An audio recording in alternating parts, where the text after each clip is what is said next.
The United Nations Security Council has announced that it will sanction individuals and groups in the Democratic Republic of Congo who support militants through the illegal trafficking of wildlife. The new resolution also renews an arms embargo on several of those militia groups. The UN has been warning that ivory has become a major source of finance for these groups and that it's having a detrimental effect on the elephant population.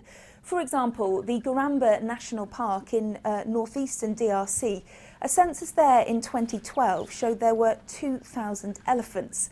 But just compare that with the 1970s when there were 22,000.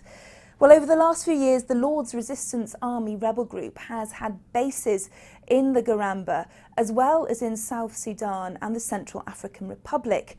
And in fact, just earlier this week on Wednesday, the UN Security Council also imposed sanctions on wildlife poachers there in the Central African Republic.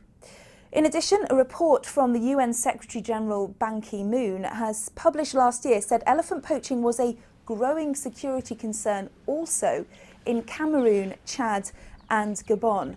Well, environmental lobby group the World Wildlife Fund has welcomed this move, saying that the move to target DR Congo's poachers was, quote, a critical step in tackling elephant poaching and illicit ivory trade by addressing the link between instability and wildlife trafficking. It's also been welcomed by Samantha Power, the US ambassador to the UN. She said it should help not only in promoting stability, but also in protecting our endangered species around the world.